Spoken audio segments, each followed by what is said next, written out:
we doing, guys? JH Boxing Fan here, back with another video. Brew in hand, settling in as we review last night's boxing action over in the Kingdom of Saudi Arabia.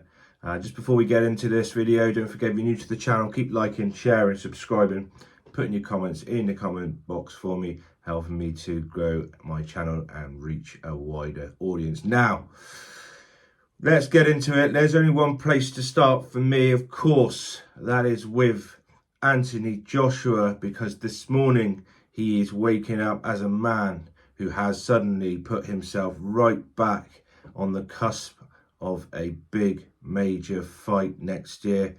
3 back-to-back wins now, 2 stoppages back-to-back, and this time against Ian Opetaia, a man who had never been stopped before, who, let's face it, after that 6-round affair last night, at the end of the 5th, he looked like a man who had been in a car crash. It was a brilliant performance from AJ, back to his best. People are talking about it this morning. No more of that sort of overreaching that we've seen of him in the recent past, that unsurety. He was getting his feet in range, teeing off with that right hand. I thought brilliant the way he was sort of countering Wallin, slipping the jab, making him miss, making him pay, bringing that right hand down the pipe. So a brilliant performance from him.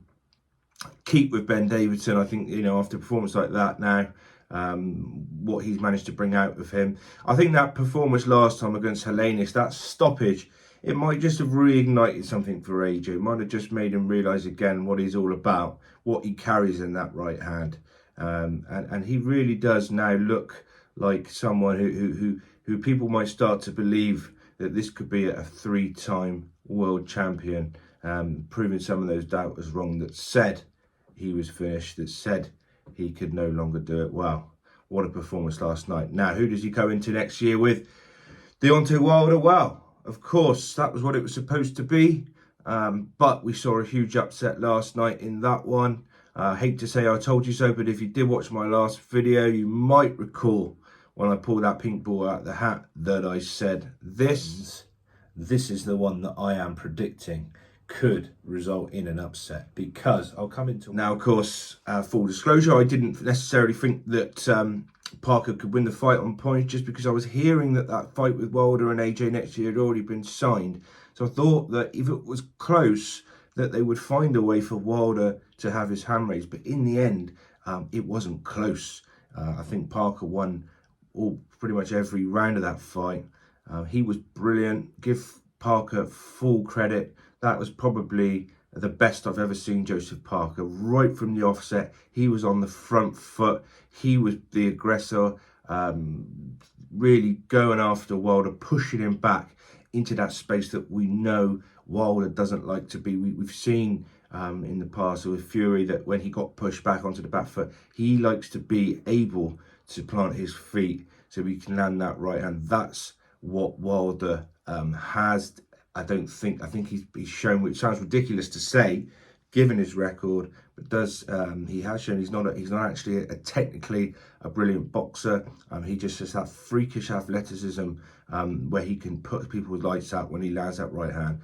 But last night he didn't get a chance. He didn't even look like he wanted to throw it. I thought it was, you know, I was concerned with that lack of ring activity. 1 fight in 2 years, and going in against Joseph Parker, and a man who has been active, so active, right in his rhythm.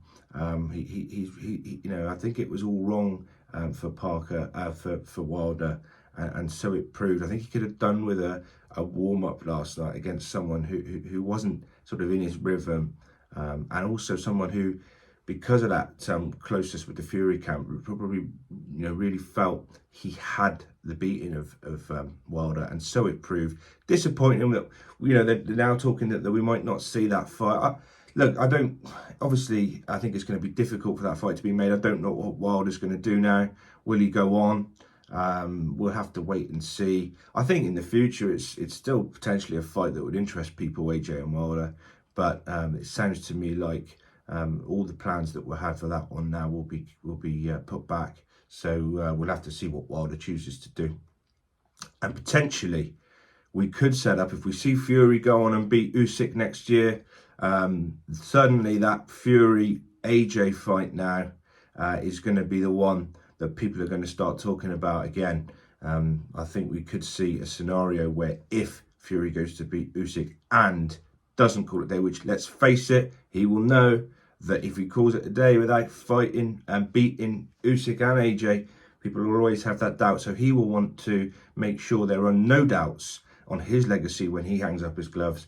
So let's get that fight made. Let's get Usyk Fury out the way next year. Or, contrastingly, of course, if Usyk does the business against Fury, maybe we see a trilogy. We'll see what happens. Aside from the big two, we had Dubois out in action. Good performance against Big Baby Miller. I liked the way Dubois boxed last night. I thought he was really neat and tidy behind his jab. Good performance from him over 10 rounds. Big Baby Miller was braver than I thought. He was tough. He stayed in there. Was trading with Dubois. I thought it was quite interesting, that fight.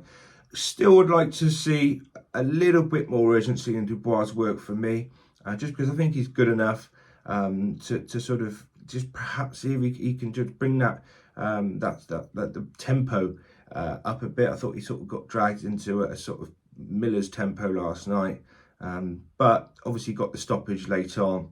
I think Miller was, as I say, was hurt quite early on and stayed in there. Massive guy, 24 stones he was. He was sort of 7 stones bigger than Dubois in there last night.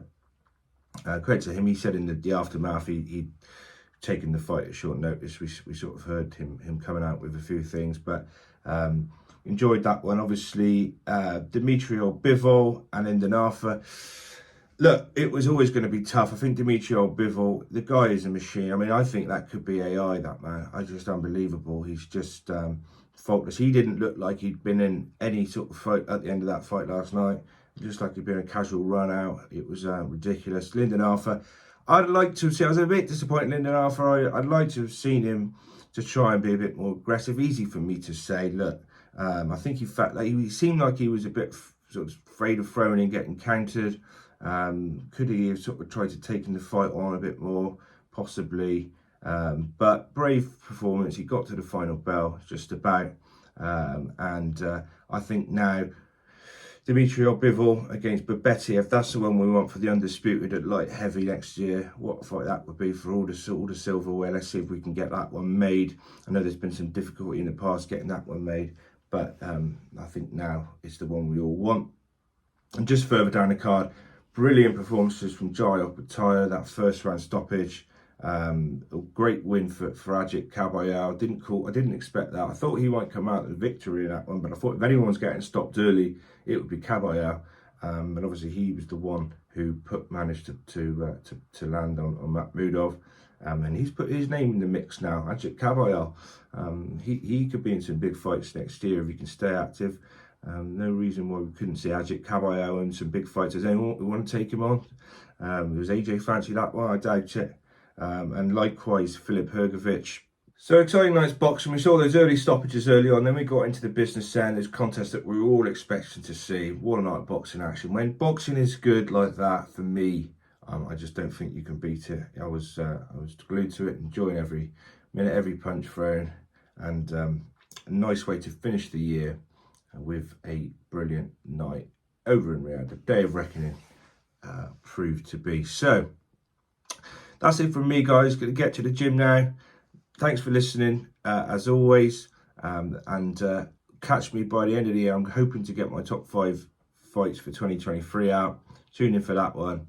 All that remains to say is thanks for listening to JH Boxing Fan. See you on the next video.